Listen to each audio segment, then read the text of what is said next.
We would like to welcome our esteemed panelists for the session on the network security.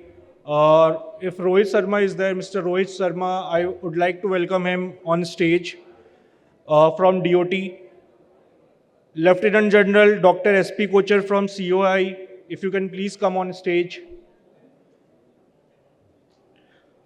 Mr. Sanjeev Dhallam from Bharti Airtel, if you can please come on stage, sir. Mr. Vikas Dhaiya from Nokia.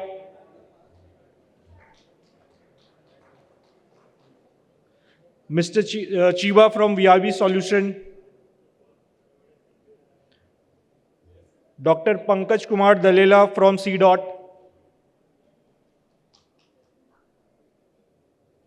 And Mr. Nitin Saha, who is the partner with KPMG, to kindly come on stage. Thank you, sir. So welcome everyone, and thank you for joining us for this very interesting and insightful, hopefully, discussion on network security reimagined, protecting the digital ecosystem. Telecom sector is one of the few sectors which is ever transforming. It's transforming its technology landscape, its business model, its operating model, and as well as the entire solution portfolio that it's been delivering. Not only that, it is influencing, it's driving, and contributing to the transformation across other industries, be it financial services, healthcare, communication, manufacturing, and other critical infrastructure. In my view, the entire transformation in the telecom sector is pivoted around three fundamental themes. First, industry collaboration and convergence. Second, boosting the socio-economic growth by bringing the rural and the urban population together. And third is enhancing customer experience by driving customer centricity. So with this transformation, there's a plethora of opportunities which are open not only for the sector, but across all the industries.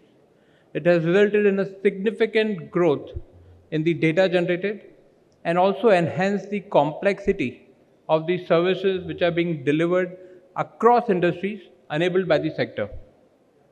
But this has resulted in a growing concern. The concerns around cybersecurity, data privacy, and service continuity.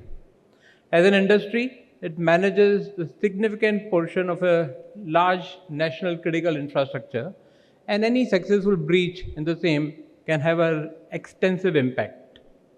Some of the recent cybersecurity breaches that we have seen globally across the telecom operator testifies the need of having a cybersecurity framework to enable a digital ecosystem or a secure digital ecosystem empowered by telecom services. Now, when we are talking about the secure telecom services, it requires a collaborative approach across the players in the ecosystem, be it the telecom operators, be it network equipment providers, cloud service providers, technology providers, and many others. As one of the key players in this entire ecosystem, telecom operators have an obligation to not only protect their own enterprise, but also enable secure telecom services to be delivered across their customers. Now, this can be leveraged or this can be enabled by leveraging some of the emerging technologies, be it artificial intelligence, machine learning, quantum computing, zero trust architectures, and many others. So for the purpose of discussion today, I'd like to seek views from my esteemed panelists to understand how critical the telecom services are to drive digital transformation, the role that the telecom operators need to play to enable a secured digital ecosystem, and how can we leverage some of the emerging technologies to build a secure telecom network. So with this, maybe if I can move to you, Dr. Kocher, and maybe seek your views in terms of how critical is cybersecurity to penetrate and enhance the overall security services or telecom services, and also what are the challenges and suggestions to build a secure digital ecosystem across the players which are involved in this entire chain. Thank you very much. Good afternoon, ladies and gentlemen. This is actually a very important subject that you're talking about. I would start by saying that networks have become all-pervasive. They were always all-pervasive. So why is it that we are talking about network security being important now, and why were we not talking about it earlier also? We were. The only difference which has come about is that the environment has changed and the applications have changed and the networks themselves have changed. Otherwise, the end result of network security is to protect the networks as well as the ecosystem that feeds on the networks. Having said that, who are the players? Earlier, the networks used to be delimited by boundaries. This is my network. I have to secure this. So put a firewall, anything inside the firewall is secured. Things of that type that is the way we were providing network security. Even the cyber security used to be an overlay and never an embedded network security. All that has now changed and it is changing very fast. The reason being, one, who are the entities who feed on the networks? Human beings were always there. Machines and sensors have now started coming in because of 5G. And because they have come in and because the networks have become all pervasive and expanded, there are no boundaries left. Networks span across the world, network of networks, cloud, cross-border networks, all of them have to be secured. And secured from what? Anybody who tries to enter the network and use the resources of the network, which means machines, human beings, data centers, applications, whatever you have, we have to consider each one of them as a threat and we have to protect them. So while we are within our own country, one of the ways of protecting is by regulation, by policy. But now networks are not resident in one particular territory. And they span multiple territories and hence multiple set of rules and policies. How do we handle that? Now that is a challenge. And the way we are trying to handle it is that since everything is becoming cloudified, the manner of enforcing your policies in your territory, but over the entire network and the ecosystem of users, you have to use technology in conjunction with your own policies. So what you cannot, for example, you cannot force a network based out of, say, US to follow your policies. You cannot. But if a user from the US is wanting to use the resources in India, you have to see that that person or that resource follows the policies and regulations which are prevalent in India. You can't do it by law, so you do it by technology. Right? So then that is where comes zero trust. So don't talk of the traditional way of providing security. That will not work. So these are the things which are not changing. So now you see, earlier we used to say that the players involved are only the government, the network providers, and the equipment providers who are on the network. No longer. It is almost everything, right? And it is further compounded, coming to the second part of your question, it is further compounded by the fact that 5G has become a horizontal, which means everything now, anything which uses digital, be in agriculture, medicine, anywhere, that has to use telecom networks. And therefore, if the telecom networks are not strong and sufficiently secure, then all these verticals will suffer. And the vice versa is, if these verticals have threats, they will percolate into the network and destroy the entire ecosystem, including other verticals. So interdependency has come about. Hence, it is very important to see it in that context. The telecom networks have to be secure, they have to be sound, and they have to be long-lasting. So I briefly tried to give you a flavor of what is the now expanded player ecosystem which is prevailing and why telecom networks have become more important than they were earlier. Thank you. Thank you, sir. This is really important. Understanding how critical the telecom network is, considering it's gonna touching the every span of our life. You mentioned about the machine learning, IoT devices, agriculture. So it certainly has certain importance on national security. So maybe I may go to Dr. Dalila next. In your views, considering its importance to national security, and also with the recent geopolitical situation, we have all heard something which is happening in some of the other countries, right? What are some of the evolving threats to the telecom ecosystems and services, and specifically the technologies which has been leveraged to provide these services? As you said, that the political scenario and exactly the national this network security. If you see, when we call the national, then in country level, we have one is national level network where international gateways are there. Then through that, it comes to TSP, telecom service provider, and below TSP, we have a critical infrastructure, strategic infrastructure, and a common man, and other like educational institute, health sectors, and in this critical, you can say power grid, railway, airport, health sector maybe, and strategic means like defense, our all this command forces, this is there. So at international level, if I will start, let's say 15 years back, when there was analog systems, 1G, and now we are in the era of 5G. 1G to 2G when digital system started with narrowband ISDN, where 30B plus 2D was there. Then broadband systems came, then IP came, and on top of that IMS, and you see now heterogeneous different technologies are coming. And in which earlier it was human to machine, then machine to machine, and then at an advanced era of IoT.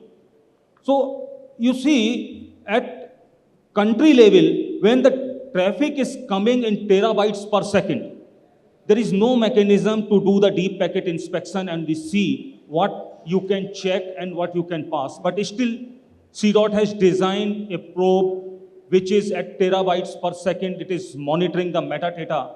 And when it is coming to TSP level and organization level, then we have designed a enterprise security operation center where we have a end device security, where from this is there, as well as network which is at the firewall level, and in between router, switches, and different elements are there.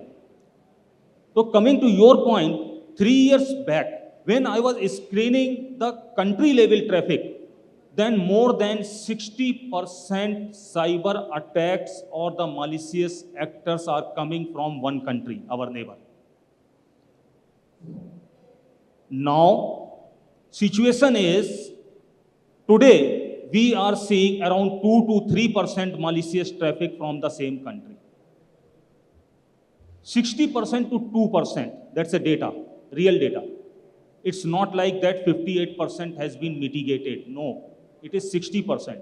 How? I am going to tell you, I am going to give you the practical data. You see, crores of accounts of Jan Dhan accounts has been created in the country by government. Even a poor farmer at villagers is doing this mobile services. They are doing banking transaction through mobiles. They are using the public Wi-Fi or mobile. They are using some laptop or desktop that is old. It is not updated. The operating system is not updated. Maybe most of the time it is pirated. There is no antivirus in that.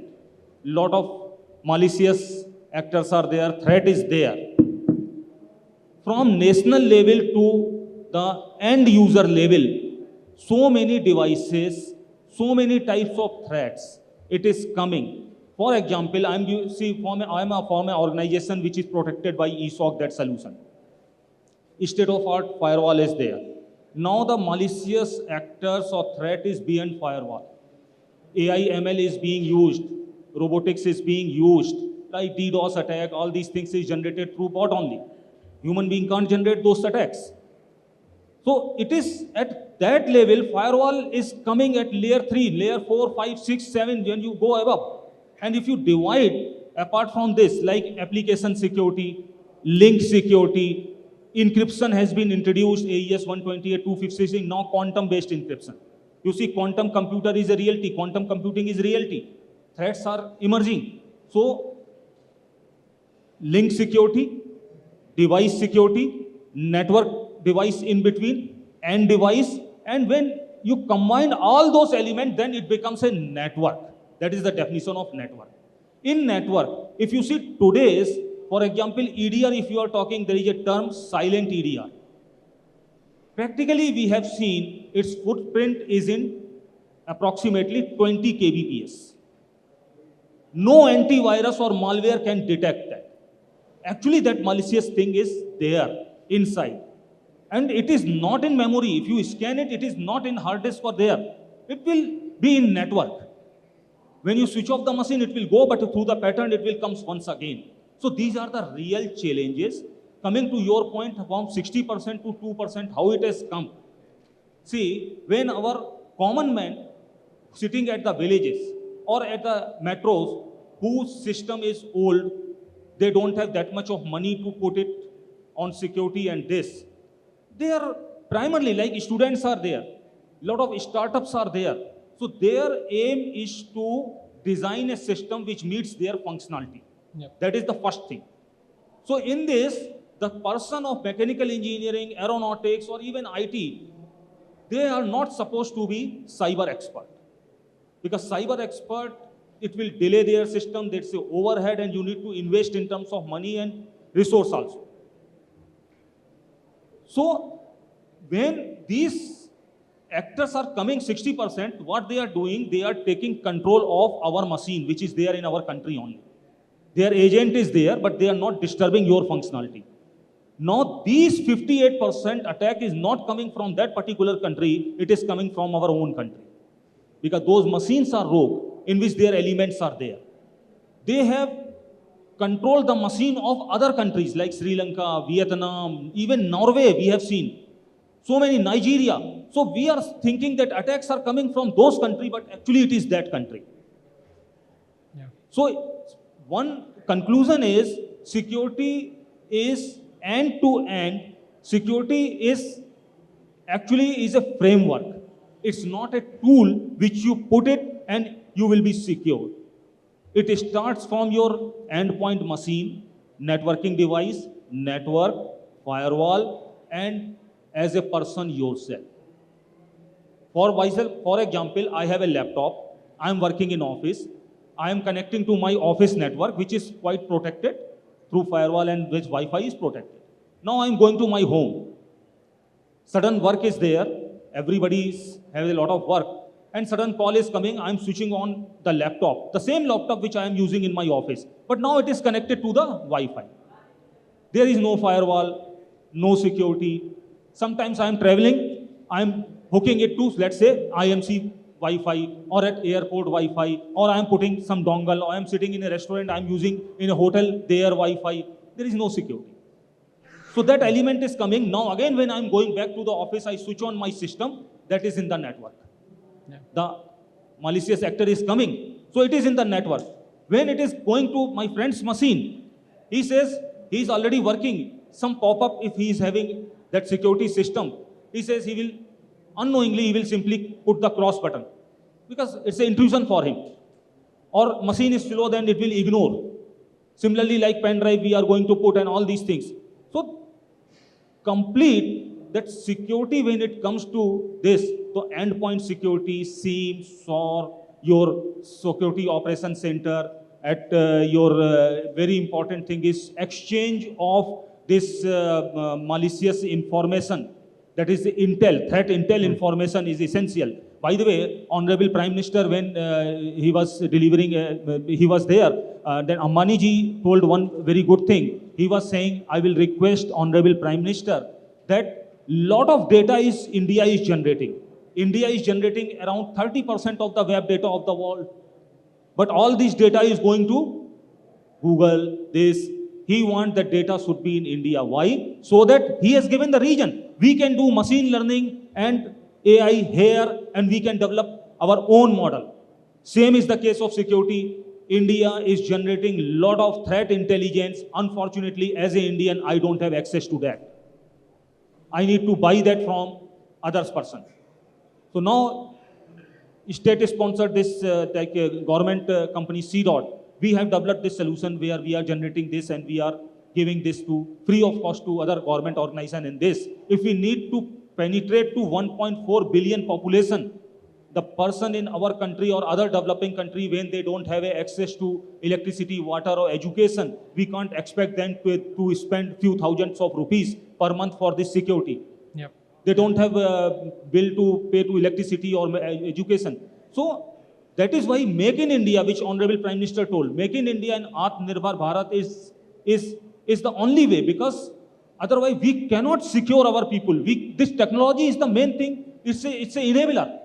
So that Make in India and Atmanirbhar Bharat, like vaccine, when we develop our own vaccine, then we could have given to our whole population and to other countries. This is true for cyber security also. So we need our indigenous solution, and fortunately we have. And we all need to join hands together, because security cannot work in isolation, and in national as well as international players. So that is all about this. Thank you. Thank you very much, sir. And this is really, really insightful, as it from me. The 60% has become 2%, not because the number of attacks have got reduced. I think the internal vulnerabilities have increased manifold. So I think now my next question, Sanjeev, to you becomes even more critical. And considering this is from one of our own Indian telecom companies, right? So obligations are slightly much more higher. So what are the initiatives you believe the telecom operators are taking to build a secure and continued telecom network services, particularly the kind of challenges that we just heard, where obviously our endpoints are not as secured and the network is only till your premise, right? So what is that operators are doing to have end-to-end security services? See, while the digital services are actually getting evaluated day and day, lot of industry use cases are evolving and enabling the industry automation. They are all riding on the underlying telecom infrastructure. So it is very, very critical by the telecom service providers to build a secure and resilient telecom infrastructure. And we as TSPs are investing a lot of money, efforts, etc. in ensuring the security of our networks, because they are empowering a lot of industry use cases around healthcare, agriculture, industry automations. So it is very, very critical to secure these networks. So I'll talk about few points wherein we are spending our efforts. We'll start with secure by design principle. Whenever we introduce any network or a product in the ecosystem, normally people tend to focus on the functional requirements. But in parallel, focusing on security requirements is very, very critical. Whatever the technology we deploy, whatever the product we actually architect, its security assurance is very, very critical when we onboard that. This is the first point. Then we principally work on the least privilege access with the zero trust model, that never trust anybody, please validate. Which means anybody which is granted access to the network resources is basis the need to know principle. User is authenticated with the multiple factor authentication, and continually their access profile, their device posture, and the access is granted in line with the role-based access control. This is very, very critical. Your access to the network ecosystem has to be provided in line with their job responsibility. So user end up having the capability on the ecosystem, but they don't implement. The third part is the SOC is an eye to the security. So your SOC has to be future-proof. They need to be empowered with cutting-edge technologies which are based on behavior analytics. Our latest technologies, including EDR, NDR, and the security orchestration and automatic response systems, are enabling our SOC maturity to the next level, so that our threat detection, monitoring capability, as well as response capability are mature enough to combat the threats which are coming into our network. At the application layer, connectivity with the international operator as part of roaming agreements.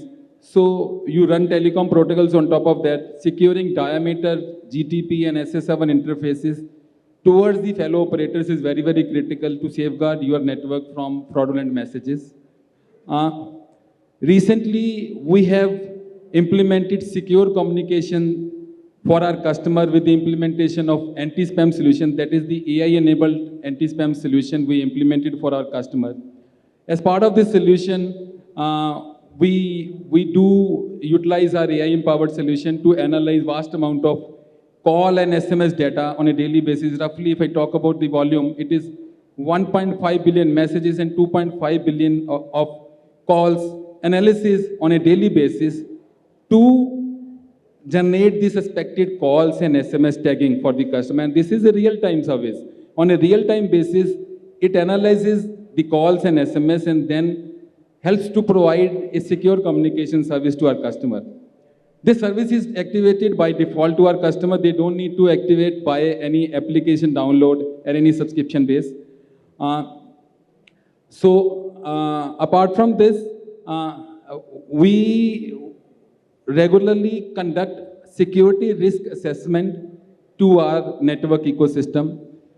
Once you implement a static set of controls, but you have to adopt a adaptive security control. Every day, threat actors are coming up with the upcoming tactics and techniques and procedures. To counter them, security risk assessment is very, very critical into your ecosystem so that you define your security roadmaps time to time with the adaptive security controls in the ecosystem. Lastly, building a resilient telecom infrastructure is very, very critical. So in case any incident happens, the services continuity has to be there so that you can switch on to the redundant infrastructure. So we as TSP, we at Airtel are having a great focus on investment of redundant infrastructure so that any incident or any outage happens, services are switched over to the redundant infrastructure so that we provide a secure and reliable and resilient services ecosystem, empowering the digital ecosystem of the country. Thank you so much. Thank you, Sanjeev. And thank you very much. I think this builds some comfort that we are still getting some secure lines at our homes. But just a thought and getting some clue from Dr. Leela, I think there's a lot of information which is getting generated, and particularly telecom operators have the custody of all that information.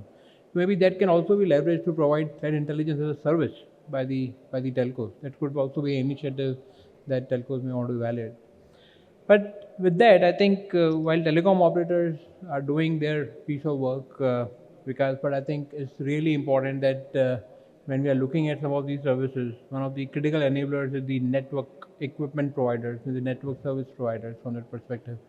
So maybe if I may ask you, what are some of the emerging technologies that can be leveraged to design or build a secure telecom network? And what is that the organization like yours are taking the initiatives around to build that up? Thank you. Good afternoon.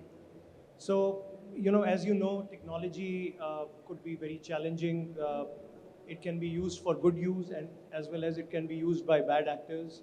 So if I look at some of the emerging technologies, Gen AI is something that Nokia is working very, very closely on this technology, and we have developed a solution which we call it as, Gen AI Assistant for telcos. This is predominantly to augment your SOC capabilities, and this is predominantly for the telco XDR or extended detection and response capabilities that we are talking about. So if you look at the environment of any telco, you have IT SOC and you have the network security. Now, we have a lot of developments and innovations which have happened on the innovation on the IT SOC side. But when it comes to telco network security, Gen AI has not been used that effectively. So we have launched very recently Telco Gen AI Assistant, which works in a hybrid model. We use the LLM, large language models from Microsoft GPT-4 model, which has been trained for telco-specific insights. So bringing the telco context, so 3GPP specification, the network architecture, we look at some of the leading regulations that are prevalent. We feed that information and train those models with that. We are also looking at the threat intelligence that we have developed in-house, and we also use third-party sources as well. And put together, we train these models and make it more telco-specific. And what it brings to the the table and the value that it brings to telecom service providers is that you're augmenting the skills of a SOC analyst. So just giving you an example, you have an analyst who's working on an incident. Now, specifically for the network security, you not only require skills on basic security, but you also need to understand the 4G, 5G network architecture, some of the protocols which are very specific to these networks, for example, SS7, diameter, GTP. So there are a gamut of these protocols which you need to have an understanding on.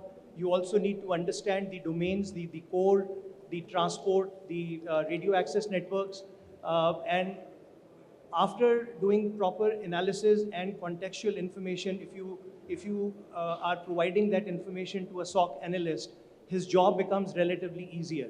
So a SOC analyst, if he doesn't know what a new ransomware is all about, just by giving a prompt, he can get contextual information as to what this ransomware is all about, how it is going to impact my network, because you have the topology information. So just by giving a prompt, you are able to get that information in milliseconds.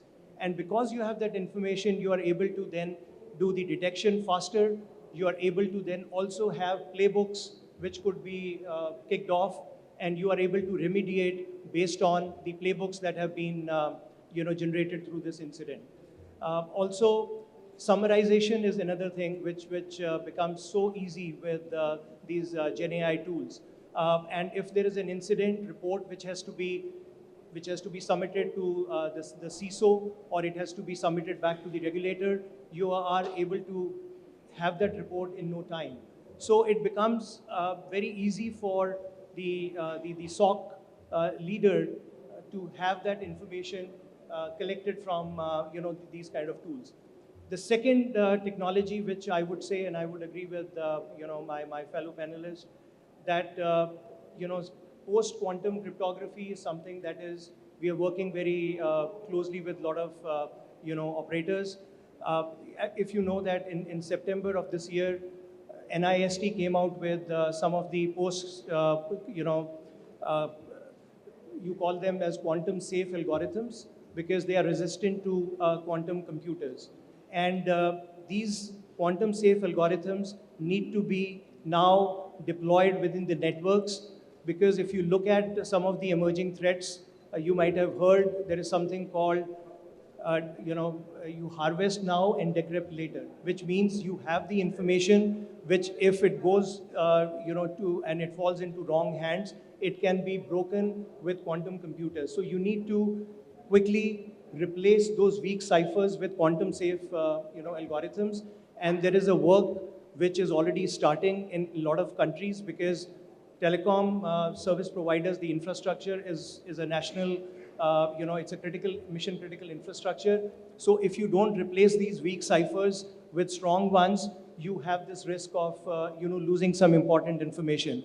Now, coming back to how you do that, we are also advising our partners, CSPs, to be able to have an inventory of your certificates which are in your digital estate. So if you know that these ciphers are prevalent and they are weak ciphers, they need to be replaced as and when these algorithms become a standard.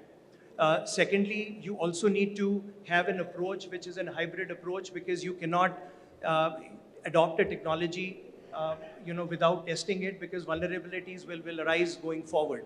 So post-quantum cryptography, Gen AI capabilities, and last but not the least, because 5G, 4G networks are also encouraging some of the developer community to tap into the network infrastructure, API security becomes the key, because that becomes the insertion points for cyber attackers. So as we move into autonomous networks, autonomous operations, self-healing networks, it is critical that you also defend the networks by having a very strong API security, because we have seen very recently the attack which happened with one of the operators. It was because there was, the API was weak, and they were able to get into the production system, and some of very important data was stolen from the system. So these three technologies or three areas I would say are emerging, and Nokia is working on these three areas. Thank you. Sure, sure. So maybe, Vikas, maybe I'll get back to you if time permits to also understand what is the adoption of some of these technologies, not only in India but beyond. Maybe we'll get back to you. But before we do that, maybe I want to go to Mr. Shiba. I think if you can just share your views in terms of what are the strategies organized should adopt for secure deployment and monitoring of telecom services. While we heard some of these things on network SOC and IT SOC, I think one of the things which I always remain curious is that there is a lot of intelligence which is lying across the two. So when is the time we have an integrated SOC? So maybe some of those aspects, and also if you can cover some of the other technologies that we can leverage in terms of AI, ML, and zero trust. Okay, thank you. Good afternoon, everyone. So my name is Nick Shiba from BIB Solutions. So BIB Solution is providing test and measurement solutions with several portfolios. So yes, the network must be secure as per zero trust principle for sure, but adaptation of the security is always trade-off performance, right? So it's very important to make sure the performance can meet the network requirements by several testing. So such testing should cover not only functional tests, but also end-to-end tests with multiple layers. So as you know that 5G is becoming more complex, more open, more AI-driven, and more cloudification. So this is good for the innovation. So this is good for the industry. This is good for India. So for sure. But the security is maybe a problem. So this can be protected by only testing. So we need several testing for security. This is an important aspect. So another key aspect, as the previous speaker mentioned, that quantum safety. So this is a real. So Q-Day is already real. So there is some news to beat the existing traditional key exchange mechanism. So this is urgent matter. So the QKD and the PQD testing must be facilitated for commercialization. So this is also another key aspect of security, end-to-end. Not only the part of the network, but the end-to-end security protection is the key. And then finally, AI ML plays a key role in the telecom network to improve the network performance, to improve the spectrum efficiency, to improve the energy efficiency. So this is key as well. But think about it. So this, for example, LIC, Line Intelligent Controller AI application is a key in the telecom network. But this kind of AI application must be well tested using AI. So we call this as AI, testing AI. So AI is a key role here in telecom network, not only telecom, but also all the network. But this AI must be tested, otherwise we cannot trust this AI. AI is always drifted, AI is always under-trained or over-trained, this kind of AI must be tested in the telecom network, otherwise we cannot trust this AI application itself. That's a key. So from our point of view, this kind of AI and then post-quantum or QKD and the 5G security testing must be ensured only by testing. So that's why we are here to produce several test solutions to the industry. And then this is, I believe that, of course, good for the industry, for innovation. So traditional networks, think about 3G, for example. So people recognize the 3G, 4G are secure because it's physically isolated or physically separated. It's secure. But for 5G or 4G or 6G, it's open, cloud, AI. So we must well test this kind of open configuration. That's a key. So, and then we shouldn't stop such kind of innovation. We should facilitate, but need to ensure the security by testing. That's the main message from me. Thank you. Sure. Thank you, Shiva, for sharing that. So maybe let's change some gears and see what we are saying with some of the recent acts that we are seeing in terms of the privacy. we also understand, Dr. Kuchar, you mentioned that this is not one individual's or organization's responsibility. It's the entire ecosystem which is required to be secured. I also believe there are certain obligations which falls onto the customers as well. So in your view, what are the steps that the industry should take to build and enhance the customer awareness across the cybersecurity? Building customer awareness again is not the responsibility only of the TSP. It cuts across the customers themselves, Absolutely. the government, academic institutions, and the TSP. And this has to be a combined effort. How this awareness is generated and how it is dissipated can take the form of seminars, can take the form of lectures. But more importantly, if they get introduced as courses in a syllabi, then it becomes organizational and it is there to stay and it can be updated as time passes. That is one thing. Second is use digital to teach digital security. Use the networks themselves to have modules of awareness which are current and updated and let people understand that. Use caricatures that can go a long way in making people understand, especially the semi-literate people. They will understand what it means. But the end result is that network security now is not resident on layer 7 alone. Okay, earlier we used to talk about whatever attacks, etc. We were talking about DDoS attacks, etc. were on layer 7. In the OSI layer now, because software has come in at every layer, so therefore vulnerability has increased at every layer. Hence, the awareness will have to be need-to-know basis also. You can't have an overload of awareness. You tell a general person on the street that what does layer 1 security mean, how you have to be aware of it, he'll say what nonsense. And in the bargain, he'll miss out where he's supposed to know. That is layer 7. So it has to be need-to-know basis, it has to be segmented, it has to be effort which is made by all.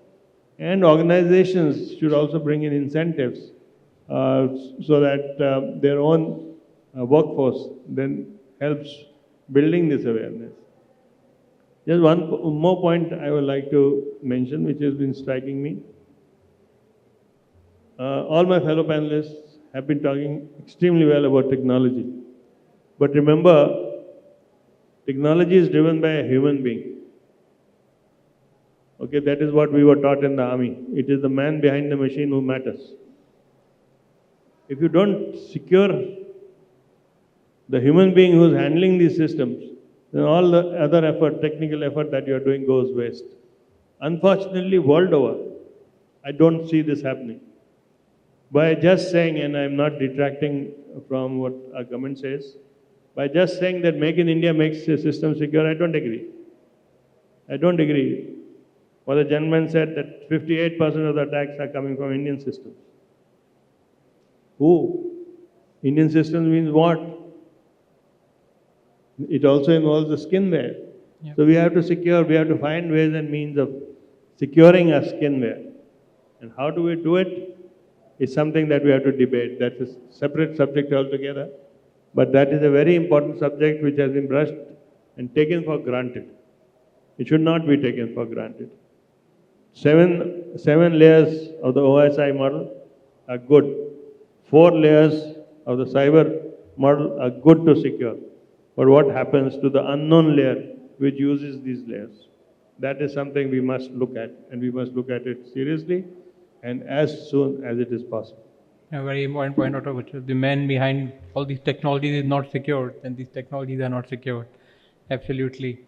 So maybe before I open for all the audiences to ask questions, I'll have one last question, maybe from you, Dr. Zadela. So maybe what is the role that you believe regulators needs to play? Because when we are talking about this entire telecom services or the services enabled by the telecom operators, the entire ecosystem, it cut across multiple industries. So it is not only the telecom regulators, you also need to enable with the financial services, healthcare, agriculture, and many others that we spoke about. So what is the role the regulators need to play to build a secure services network or the secure digital ecosystem? See, nowadays, as the telecom is the powerhouse of any country, lot of expectations is from telecom service provider. Whenever some disaster comes or something happen, all load comes from telecom service provider. There are two scenarios. One, where your application is at one side, maybe it is on cloud, and user is another side, and you are using telecom service provider as a providing a pipe connectivity. So you need link level security or to monitor, and you are taking some MPLS or some bandwidth from them. Another thing, because now TSP is also providing services, like our Airtel friend is saying SOC as a service, or different service, financial service and all. So there it roles comes. But as a user, our responsibility, maybe as an organization or as an individual, is much more high, because they can provide the service on top of that guidelines of do's and don'ts. For example, I am interacting with 20 plus organization in this country. And you will be surprised to know that 10 plus organization, means more than 50%, don't have security policies. People are confusing with IT policy with security policy. Both is different. IT policy is for IT infrastructure. Security is how to put that in practice for security. And most of the time, the security policy, we as an employee feel it is intrusion to our freedom, because it is monitoring you are accessing capital market, share market, you are going for in office time watching some movie or going to some site. So we don't want, so that is why we interrupt. So we must need to understand that for network security and all, we are part of that. So we need to systematic ourselves and our organization, do's and don'ts should be followed properly. We should not ignore any pop-up like for related to your updation of whether it's the operating system or this, or some if pop-up is coming related to some APT or some SSH level, this activity is going on. So these are the things. In nutshell, as police says, आप ही हमारे नाक कान हैं और आप देखेंगे हमें, तो here also means do's and don'ts, like if we are going to airport, we don't know anything about aviation, but we know our luggage has to go through X-ray machines. It has to wait. We need to be faced by security personnel. So here also at organization level policy has to be there. For individual household, we must be aware that we are accessing insecure this, so we should not touch upon some malicious site, some phishing or email attachment, something like that. So these are the small things which we need to practice to make ourselves towards secured India or secured network. That is it. Thank you, sir. Thank you very much. I would like to have a few more questions, but I'm short of time. So maybe I'll open it for the audience if they have any questions to ask with our esteemed panel. Yeah. Please, ma'am, go ahead. Good afternoon, everyone. This is Shruti Bansal from Sindhya Kanya Vidyalaya. So I have a question that whenever we access anything on internet, we leave a digital footprint there, and it is not possible to remove that digital footprint from the internet. So when the data is being stored on when the data is being stored there, and we are not able to remove our personal things from there, so how is it possible to secure that data? So all leading tech providers, they are supposed to protect your data as per the best practices, because they are also bound by regulatory environment. So any country, so if you talk about India, we have regulations in place where personal information needs to be protected. Data which resides, so the data storage that happens, for whatever time it is archived, they need to follow the best practices. The data is encrypted while it is in storage. It is also encrypted while it is in transit as well, and while it is in process also. So all leading technology providers, they are bound to protect your data, and once that data has outlived its utility, it needs to be then purged from this. It needs to be purged from the system as well. So you can be rest assured that if you're dealing with any technology provider, be it Google, Microsoft, they are bound to keep that data secure and it will not fall into wrong hands. This is the best practice unless you have an incident where data gets breached, but these are very far off cases. As a technology provider, they are supposed to inform to the regulator about any data breach as well as to the user as well.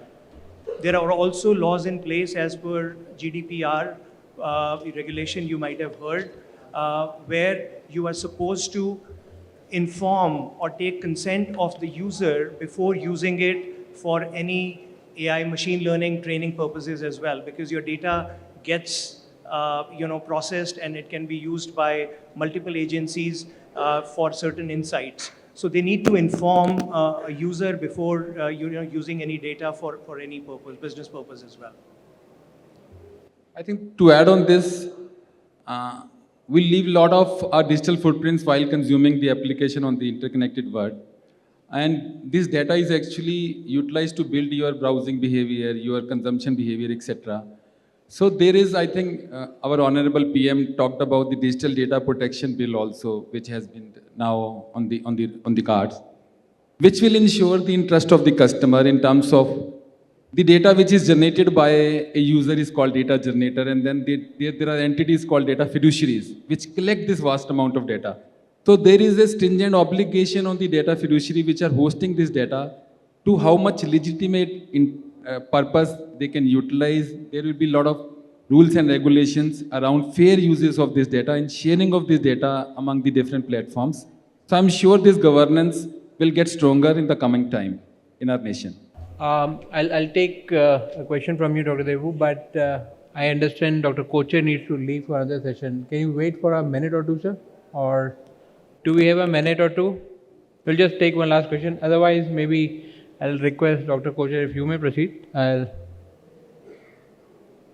Okay, I completely understand, sir. So maybe we'll have to let Dr. Kocher leave. I'll request the other panelists to please continue for another few minutes. But before you leave, sir.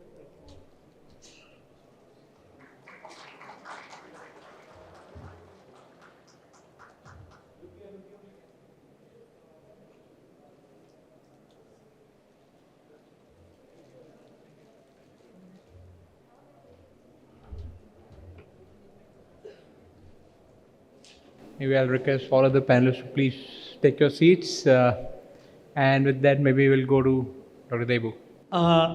Dr. Pankaj, I'm very excited knowing the way actually you have articulated.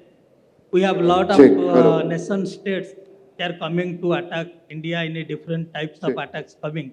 One of the attack you have very rightfully told is the IP spoofing attack when it is coming to different states. But nowadays they are not using, it's a very traditional attack. What they are doing IP redirection, then doing spoofing. So is there any mechanism we are like C.as I understand they are developing a lot of equipments to cater those kind of things. So are we really working on this direction to develop this kind of new attack scenario which is coming? So just want to get idea from you. So as I told, that security is end-to-end this phenomena. Such type of things we are putting these honeypots as well as sandboxing and through behavioral analysis. For example, just one question thing, like you are thinking then it is whitelisted IP and things are coming to us. But at end point we have detected something malicious. So that we are immediately informing through firewall to block so that it should not come to others, because such type of activity will happen. Attacker is much more ahead. They are also using the technology. Attacking is more easy than defending. If one terrorist enter in our country or in a city, you see thousands or lakhs of security personnel along with these civilians are there to search him and to suppress him. Same is the case here. So the different through behavioral analysis, as soon as you find some malicious things through AI ML, we immediately block the firewall, that thing, and we search entire space in network, logs, we see the logs, and this APT movement, this SSH movement and all. With this, we are doing that. There is no foolproof mechanism, by the way. Still attacks are happening, but it is reduced. The moment it happens like a zero-day attack, we immediately takes the measure to stop that. Just to add on this, I think spoofing is one of the issue wherein we talk about the call spoofing. The route which is being exploited is international route, wherein the CLI can be tampered, and Indian CLI can be utilized while making a spoofing call from international route. And I'm happy to inform that we as entire ecosystem TSPs are implementing a robust solution which will counter this shortly. This is going to address the call spoofing coming from the international route with a innovative solution. Yeah. Okay, I'm sorry. I would have loved to take some more questions, but I think I've got a second stinker now that we'll have to wrap up. I'm extremely sorry for that. Maybe you'll get opportunities in few other sessions for this. But with this, I'd like to really thank all my fellow panelists for this. I think two important takeaways for me. One is I think my future is secure. There's a lot of complexity in the cybersecurity world. So I think one thing that we need to keep into mind that it's all our responsibility. So we all are equally responsible, the entire ecosystem, which includes us as well. And obviously, it's a big opportunity for the service providers to differentiate themselves when they are evolving and enhancing their services. So with that, thank you very much for all your time, and I really thank all my fellow panelists. Thank you.